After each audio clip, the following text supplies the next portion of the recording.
Alright, welcome back to another video. This is the MBK Restoration Part 2. You haven't seen Part 1, check out Part 1. And yeah, I'm going to be doing some cleaning this video with some tips along the way. Hope you like it. Cheers! Alright, all the parts are ready to go. So what I like to do is just lay everything out on a piece of cardboard so that I don't scratch the table, and take off any unnecessary cables, take apart all the bolts because I'm going to soak the bolts in evaporust, give them a little bit of freshen up, and yeah, take the cages off the pedals. This was a little bit hard because the wrench I had was too big for the inside pedal there, so it took a little bit, but I got there at the end.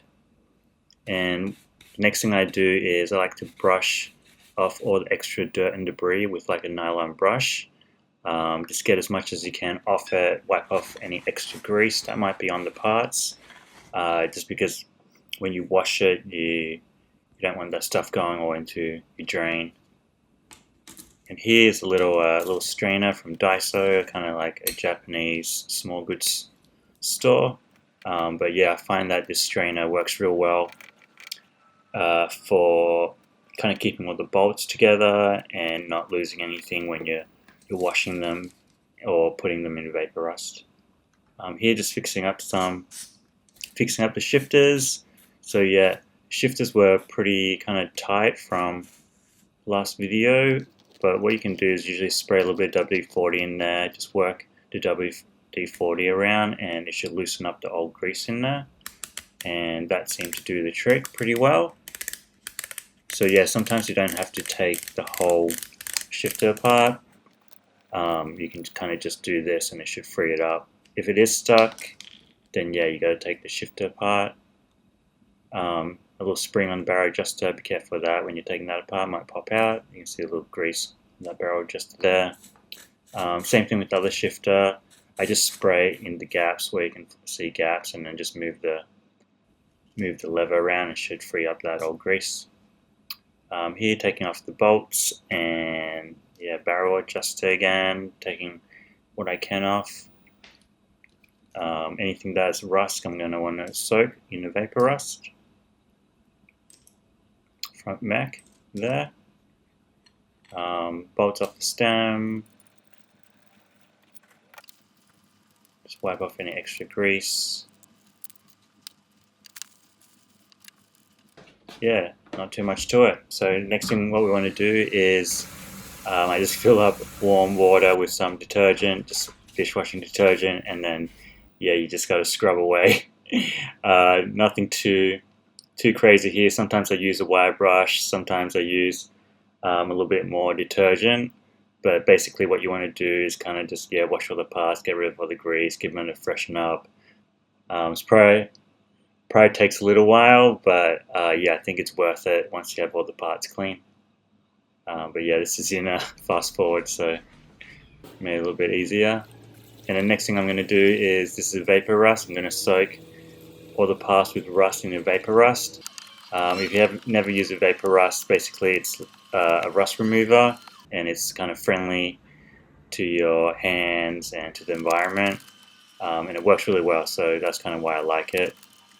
But yeah, you can kind of see how it works here. I'm just dumping all the bolts in, and what I want to do is keep the lid closed because you don't want the evaporust to kind of evaporate.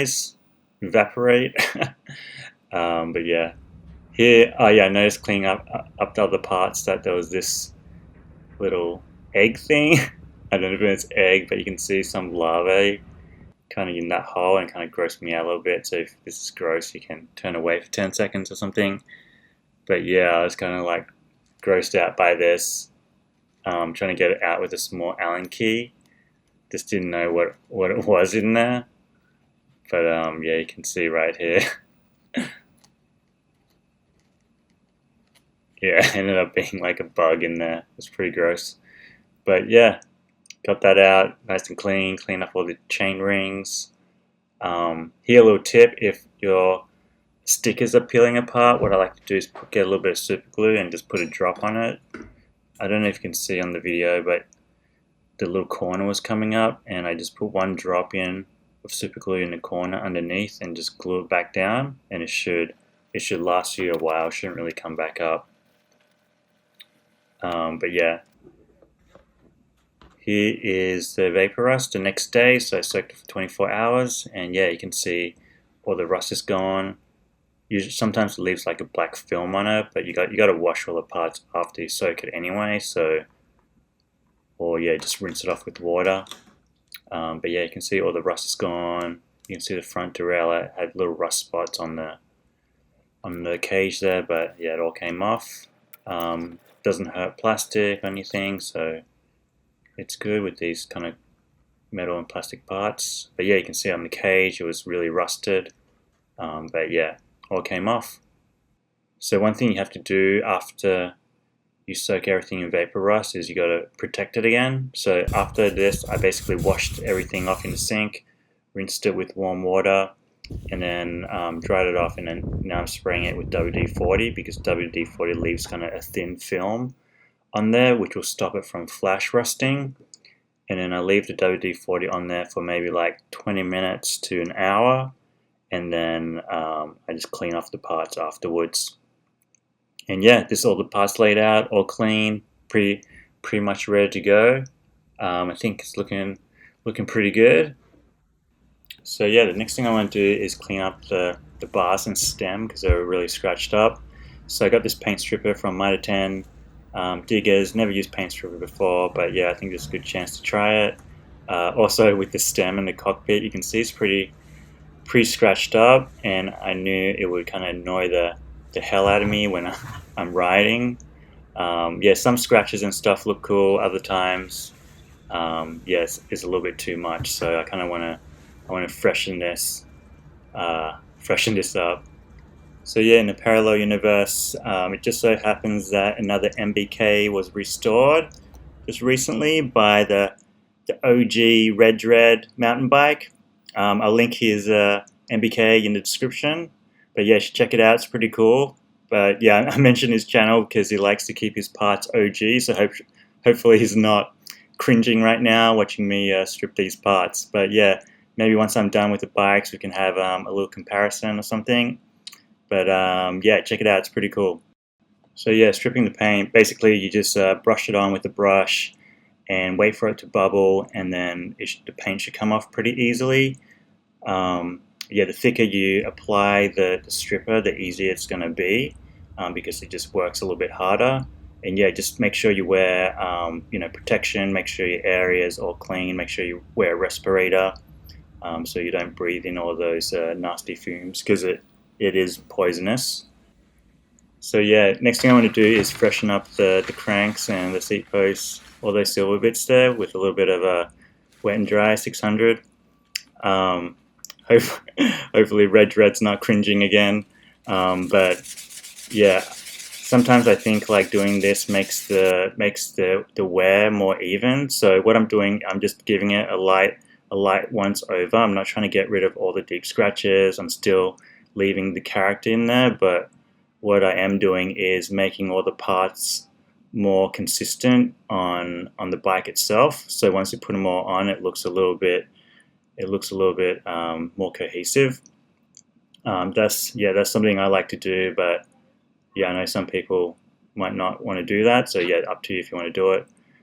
Here I'm just sanding all the rest of the paint off the stem. So yeah, if you're paint stripping, just make sure you get all the paint off because sanding it off is a little bit harder. But yeah, I already like packed everything away with the paint stripper, so I didn't want to get the paint stripper out again. But yeah, I got the in the end. So yeah, all the parts are looking good. Yeah, I think they're looking pretty fresh. Here's a little tip to sand on the inside of the stem. I just roll up a little bit of wet and dry, and then just put your finger in there and then sand it in like that. So yeah, all the parts are all clean, ready to go. You can see, yeah, here's all the brushed up parts, looking pretty sweet, I think. I'm pretty excited for this full X-Age group set. I did put the stem and bars together because I was super excited about it. But I think it's looking real good. So can't wait to build this bike. Alright, that's the video. Hope you liked it. Yeah, I'm pretty stoked with how it turned out, especially the bar and the stem. I think it looks real good. If you want to check out Red Dread's MBK Restoration, I will link it in the description. It's a cool little step-through bike, so it's worth checking out. And yeah, thanks for watching, and see you in the next one. Peace.